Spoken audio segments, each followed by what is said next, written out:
ಬೇರೊಬ್ಬರ ಬದುಕಿನಲ್ಲಿ ತೊಂದರೆ ಕೊಡದೆ ಬದುಕುವುದೇ ಒಂದು ದೊಡ್ಡ ಸಾಧನೆ. ಮನುಷ್ಯನಿಗೆ ಬಹಳ ಮುಖ್ಯವಾದ ನೆಮ್ಮದಿ ಅನ್ನೋದೇ ಮುಖ್ಯ. ನೆಮ್ಮದಿಗಿಂತ ಯಾವುದೇ ದೊಡ್ಡ ಸಂಪತ್ತಿಲ್ಲ ಅಂತ ನನ್ನ ಭಾವನೆ. ಮೊದಲನೇ ಪ್ರಯತ್ನದಲ್ಲೇ ನಾವು ಎಲ್ಲ ದೊಡ್ಡ ಶ್ರೀಮಂತರಾಗಬೇಕು ಅಥವಾ ನಾನು ಅಧಿಕಾರ ಹಿಡಿಬೇಕು. ಈ ದೇಹ ಒಂದು ಐಸ್ ಕ್ರೀಮ್ ಇದ್ದಾಗೆ ಅಂತಲೇ ಹೇಳ್ಬೋದು. ಒಳ್ಳೆ ಕೆಲಸ ಐಸ್ ಕ್ರೀಮ್ ನೋಡಿ ತಿಂದರೂ ಕರಗುತ್ತೆ, ತಿಂದೇದ್ರೂ ಕರಗುತ್ತೆ.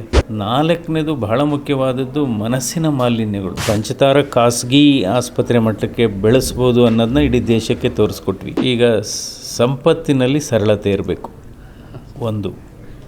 ಎರಡನೇದು ಅಧಿಕಾರದಲ್ಲಿ ಸೌಮ್ಯತೆ ಇರಬೇಕು.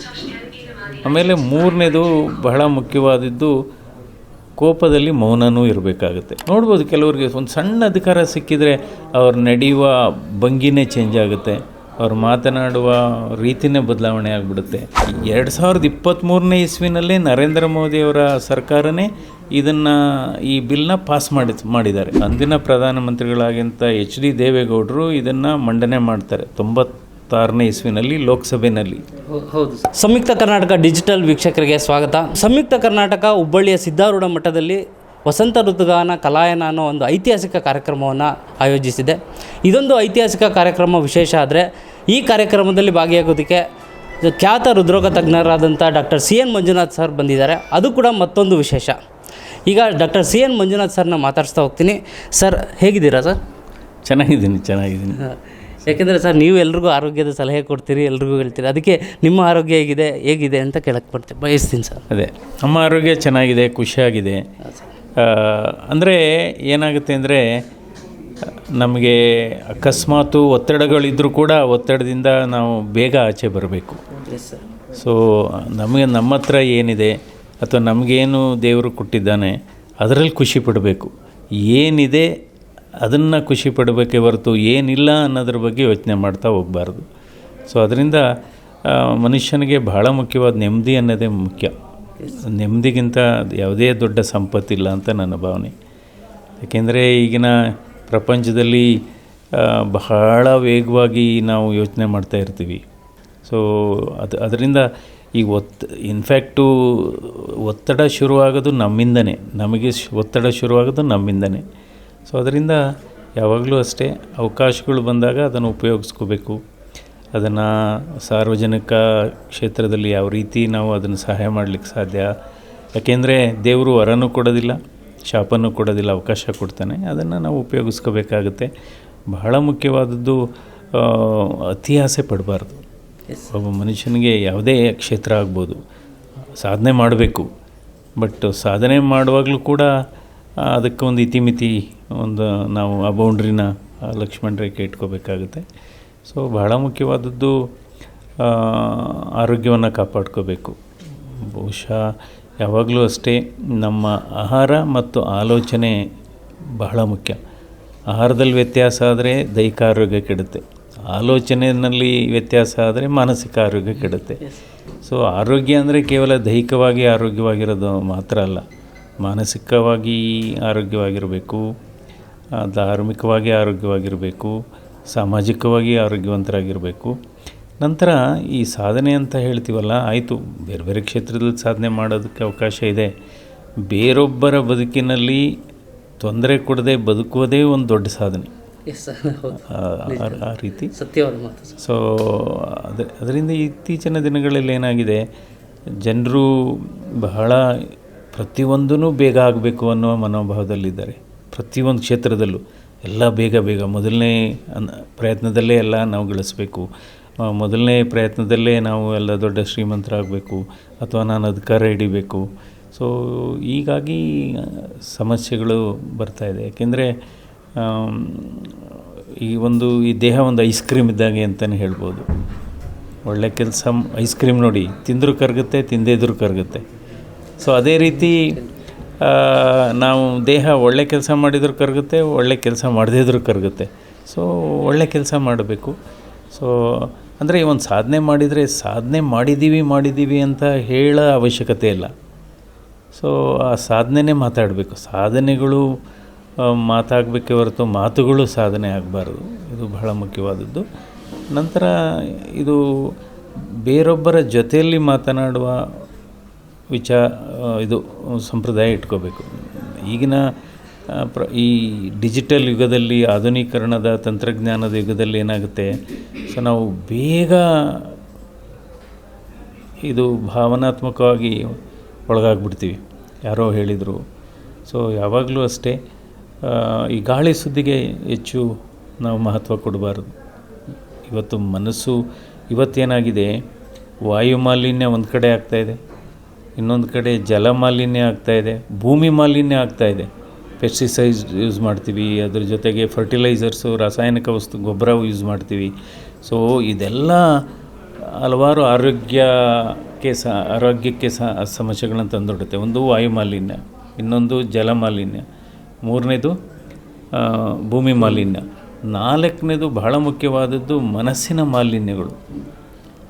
ಈಗ ನೋಡಿ, ನಾವೆಲ್ಲ ದೊಡ್ಡ ದೊಡ್ಡ ಮನೆ ಕಟ್ಟಬೇಕಾದ್ರೆ ವಾಸ್ತು ಹುಡುಕ್ತಾ ಹೋಗ್ತೀವಿ, ವಾಸ್ತು ತಜ್ಞರು. ಸೊ ಮನೆಯ ವಾಸ್ತುಗಿಂತ ಮನಸ್ಸಿನ ವಾಸ್ತು ಬಹಳ ಮುಖ್ಯ. ಮನೆಯ ವಾಸ್ತುಗಿಂತ ಮನಸ್ಸಿನ ವಾಸ್ತು ಮುಖ್ಯ. ಹೀಗಾಗಿ ಆರೋಗ್ಯವನ್ನು ಕಾಪಾಡಿಕೊಳ್ಳೋದು ಬಹಳ ಮುಖ್ಯವಾದ ಅಂಶ.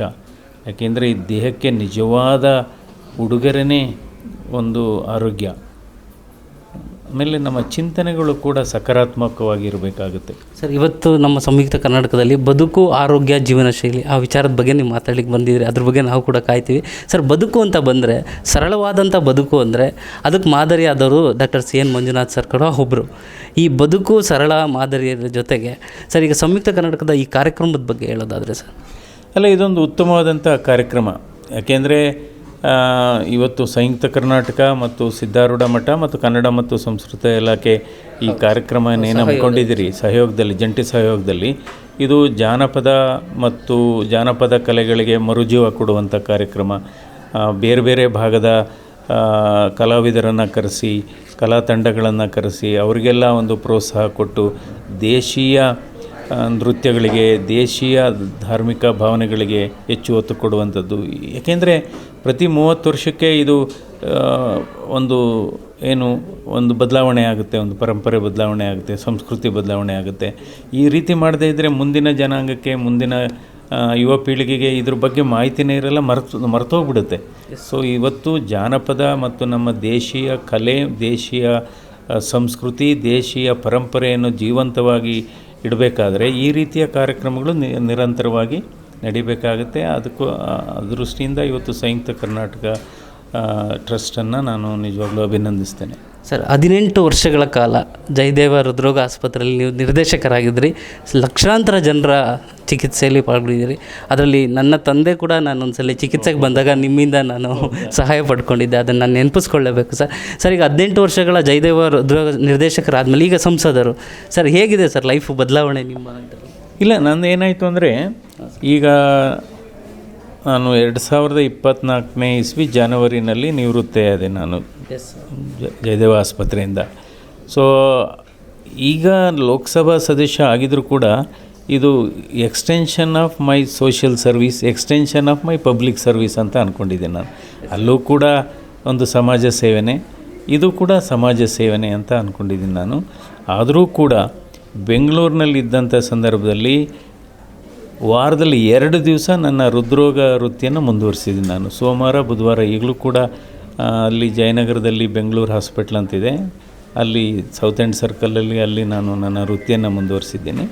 ಹೀಗಾಗಿ ಅಂದರೆ ಇವಾಗ ನಾವು ಜಯದೇವ ಹೃದ್ರೋಗ ಸಂಸ್ಥೆಯನ್ನು ನಾವು ಅಭಿವೃದ್ಧಿ ಮಾಡುವ ಮೂಲಕ ಇಡೀ ಜಗತ್ತಿಗೆ ಒಂದು ಮಾಡೆಲ್ನ ತೋರಿಸ್ಕೊಟ್ವಿ. ಒಂದು ಸರ್ಕಾರಿ ಸ್ವಾಮ್ಯದ ಸ್ವಾಯತ್ತ ಸಂಸ್ಥೆಯನ್ನು ಪಂಚತಾರ ಖಾಸಗಿ ಆಸ್ಪತ್ರೆ ಮಟ್ಟಕ್ಕೆ ಬೆಳೆಸ್ಬೋದು ಅನ್ನೋದನ್ನ ಇಡೀ ದೇಶಕ್ಕೆ ತೋರಿಸ್ಕೊಟ್ವಿ.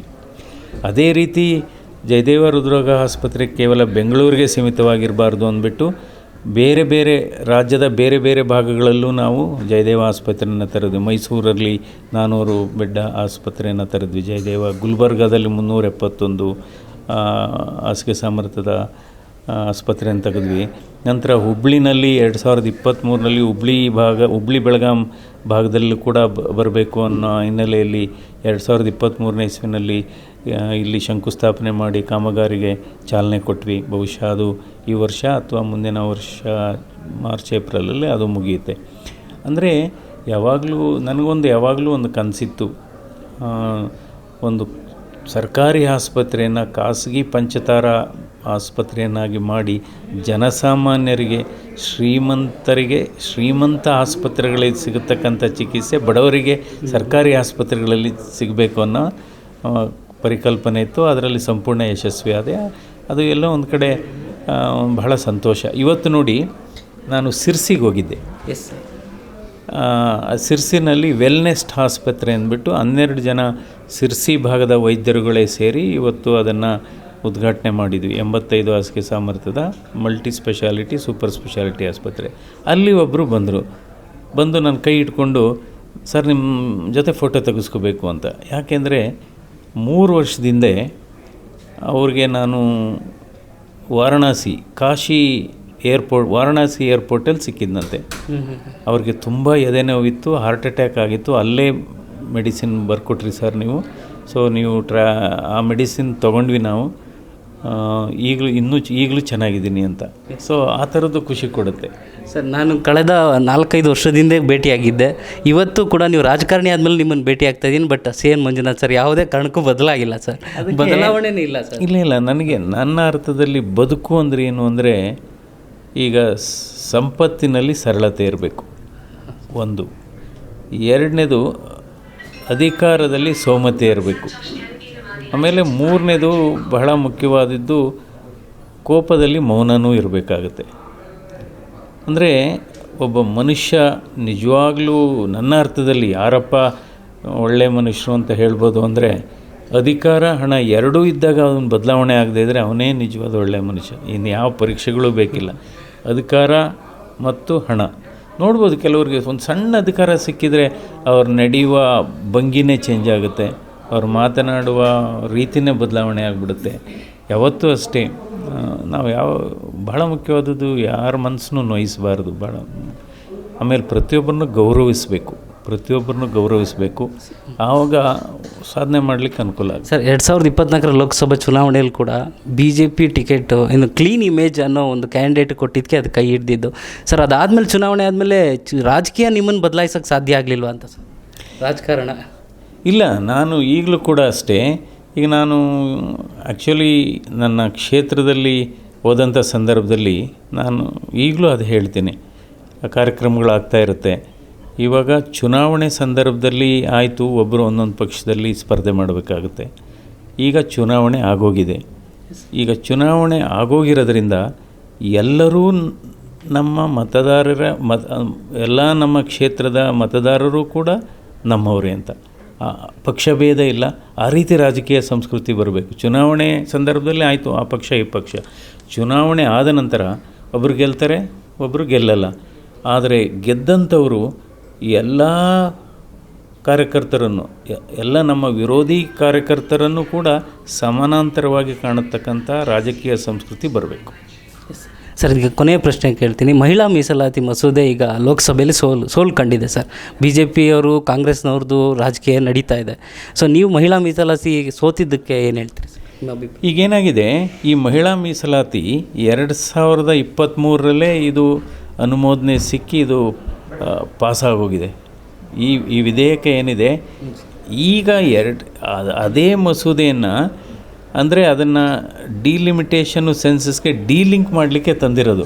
ಇನ್ಫ್ಯಾಕ್ಟ್ ಕರೆಕ್ಟಾಗಿ ನಾವು ದಿನಾಂಕ ಹೇಳಬೇಕಾದ್ರೆ 2023 ಸೆಪ್ಟೆಂಬರ್ 29ನೇ ತಾರೀಕು ನಮ್ಮ ರಾಷ್ಟ್ರಪತಿಗಳಾದಂಥ ದ್ರೌಪದಿ ಮುರ್ಮು ಅವರು ಅದಕ್ಕೆ ಅಂಕಿತ ಹಾಕಿದ್ದಾರೆ. ಈಗಲೂ ಕೂಡ ಅದು ಎಕ್ಸಿಸ್ಟಿಂಗ್ ಇದೆ. ಇವಾಗ ಏನಾಯಿತು, ಇದನ್ನು 2011ನೇ ಸೆನ್ಸಸ್ಸು ಆಧರಿಸಿನೇ ಡಿಲಿಮಿಟೇಷನ್ ಇದನ್ನು ಅನುಷ್ಠಾನಕ್ಕೆ ತರಬೇಕು, 2029ನೇ ಚುನಾವಣೆಗೆ ಅನುಷ್ಠಾನಕ್ಕೆ ತರಬೇಕು ಅನ್ನೋ ದೃಷ್ಟಿಯಿಂದ ಈ ಸರಿ ಇದು ಲೋಕಸಭೆಯಲ್ಲಿ ಮಂಡನೆ ಆಯಿತು. ಸೊ ಅದಕ್ಕೆ ಹಿನ್ನಡೆಯಾಗಿದೆ. ಇವಾಗ ಅದಕ್ಕೆ 2/3 ಮೆಜಾರಿಟಿ. ಬಟ್ ಇದು ವಸ್ತುಸ್ಥಿತಿ ಹೇಳಬೇಕಾದ್ರೆ 2023ನೇ ಇಸ್ವಿನಲ್ಲೇ ನರೇಂದ್ರ ಮೋದಿಯವರ ಸರ್ಕಾರನೇ ಈ ಬಿಲ್ನ ಪಾಸ್ ಮಾಡಿದ್ದಾರೆ. ಅದಿದೆ, ಇನ್ನೂ it is in operation. So ಅಂದರೆ ಏನಾಗಿತ್ತು ಅಂದರೆ ಇದು ಒಂದು ತಪ್ಪು ಕಲ್ಪನೆ. ಇವಾಗ ಇಲ್ಲ, ದಕ್ಷಿಣ ಭಾರತದಲ್ಲಿ MP ಲೋಕಸಭಾ ಸದಸ್ಯರ ಸಂಖ್ಯೆ ಕಡಿಮೆ ಆಗುತ್ತೆ, ಉತ್ತರ ಭಾರತ ಮತ್ತು ರೆಸ್ಟ್ ಆಫ್ ಇಂಡಿಯಾದಲ್ಲಿ ಈ ಲೋಕಸಭಾ ಸದಸ್ಯರ ಸಂಖ್ಯೆ ಜಾಸ್ತಿ ಆಗುತ್ತೆ, ಇದಕ್ಕೆ ಹೋಲಿಕೆ. ಸೊ ಈಗಲೂ ಕೂಡ ತಗೊಳ್ಳಿ, ಈಗ 543 ಸದಸ್ಯರ ಬಲ ಇದೆ ಲೋಕಸಭೆಯಲ್ಲಿ ಈಗಲೂ. ಹೌದು ಸರ್, 129 ಲೋಕಸಭಾ ಸದಸ್ಯರು ದಕ್ಷಿಣ ಭಾರತದಿಂದ ಇದ್ದಾರೆ. ಇನ್ನು 413 ಲೋಕಸಭಾ ಸದಸ್ಯರು ಉತ್ತರ ಭಾರತ ಮತ್ತು ರೆಸ್ಟ್ ಆಫ್ ಇಂಡಿಯಾ ಇದ್ದಾರೆ. ಈಗಲೂ ಡಿಫ್ರೆನ್ಸ್ ಇದೆ. ಈಗೇನಾಗಿದೆ, ಭಾರತ ದೇಶದ 20% ಜನಸಂಖ್ಯೆ ದಕ್ಷಿಣ ಭಾರತದಲ್ಲಿದೆ, 80% ಜನಸಂಖ್ಯೆ ರೆಸ್ಟ್ ಆಫ್ ಇಂಡಿಯಾದಲ್ಲಿದೆ. ಸೊ ಅದಿದೆ. ಬಟ್ ಇವಾಗ ಏನಾಯಿತು, ಈ ಬಿಲ್ ಪಾಸಾಗಿದ್ದರೆ ನಮ್ಮ ಕರ್ನಾಟಕದಲ್ಲೇ 28 ಸೀಟು ಬದಲು 42 ಲೋಕಸಭಾ ಸದಸ್ಯರು ಆಗ್ತಾಯಿದ್ರು. ಸೊ ಅದರಿಂದ ಅಂದರೆ ಇವಾಗ ಮುಂದೆನೂ ಕೂಡ ಇದು ಆಗಬೇಕು ಅನ್ನೋ ಆಶಯ ಇದೆ. ಪ್ರಧಾನಮಂತ್ರಿಯವರು ನಿನ್ನೆ ಕೂಡ ದೇಶವನ್ನು ಉದ್ದೇಶಿಸಿ ಮಾತನಾಡಿದ್ದಾರೆ. ಸೊ ಅಂದರೆ ಇದರಲ್ಲಿ ಒಂದು ತಪ್ಪು ಕಲ್ಪನೆ, ಅದೇ ಒಂದು ತಪ್ಪು ಸುದ್ದಿ ಪ್ರಚಾರ ಆಯ್ತಿದ್ದು. ಇಲ್ಲ ದಕ್ಷಿಣ ಭಾರತಕ್ಕೆ ಇದರಿಂದ ಅನ್ಯಾಯ ಆಗುತ್ತೆ. ಅನ್ಯಾಯ ಆಗಲ್ಲ. ಇನ್ಫ್ಯಾಕ್ಟ್ ಈಗ 2026 ಅಥವಾ 27ನೇ ಸೆನ್ಸಸ್ಸು ಈಗ ಆಗ್ತಾ ಇದೆಯಲ್ಲ, ಅದನ್ನೇ ಆಧರಿಸಿ ಏನಾದರೂ ತೀರ್ಮಾನ ತಗೊಂಡ್ರೆ ನಮಗೆ ಕಡಿಮೆನೂ ಆಗ್ಬೋದು. ಸೊ ಅದರಿಂದ ಯಾಕೆಂದರೆ ಮಹಿಳಾ ಮೀಸಲಾತಿ ಬಹುಶಃ ಅದರದ ಪ್ರಯಾಣ ನೋಡಿದರೆ 1996ನೇ ಇಸ್ವಿನಲ್ಲಿ ಅಂದಿನ ಪ್ರಧಾನಮಂತ್ರಿಗಳಾಗಿಂತ HD ದೇವೇಗೌಡರು ಇದನ್ನು ಮಂಡನೆ ಮಾಡ್ತಾರೆ 96ನೇ ಇಸ್ವಿನಲ್ಲಿ ಲೋಕಸಭೆಯಲ್ಲಿ. ಹೌದು ಸರ್. ನಂತರ ಏನಾಗುತ್ತೆ, 98, 2002, 2003ರಲ್ಲಿ ವಾಜಪೇಯಿನವರು ಮಂಡನೆ ಮಾಡ್ತಾರೆ, ಆಗಲ್ಲ. ನಂತರ 2010ರಲ್ಲಿ ರಾಜ್ಯಸಭೆಯಲ್ಲಿ ಪಾಸಾಗುತ್ತೆ. ನಂತರ 2023ರಲ್ಲಿ ಲೋಕಸಭೆಯಲ್ಲಿ ಪಾಸಾಗುತ್ತೆ ಇದು. ಸೊ ಇವಾಗ ಏನಾಯಿತು, ಅದೇ 2023ನೇ ಬಿಲ್ನ ಇದಕ್ಕೆ ಅದು ಏನಾಗಿತ್ತು, 2023ನೇ ಬಿಲ್ ಅಲ್ಲಿ ಏನಾಗಿತ್ತು ಅಂದರೆ ಅದರಲ್ಲಿ ಅದು ಸೆನ್ಸಸ್ ಮಾಡಿ ನಂತರ ಡಿಲಿಮಿಟೇಷನ್ ಮಾಡೋಂಥದ್ದು ನಿರ್ಧಾರ ಆಗಿತ್ತು. ಅದು ಬೇಡ, 2026 ತನಕ ಕಾಯೋದು ಬೇಡ, ಈಗಲೇ ಮಾಡೋಣ ಅನ್ನೋ ಉದ್ದೇಶದಿಂದ ಇದು ಬಿಲ್ಲು ಮಂಡನೆ ಆಗಿತ್ತು. ಅದು ಪಾಸ್ ಆಗಲಿಲ್ಲ. ಸರ್, ಸಂಯುಕ್ತ ಕರ್ನಾಟಕ ಡಿಜಿಟಲ್ ಕಡೆಯಿಂದ ನಿಮ್ಗೆ ಧನ್ಯವಾದಗಳು ಸರ್. Thank you.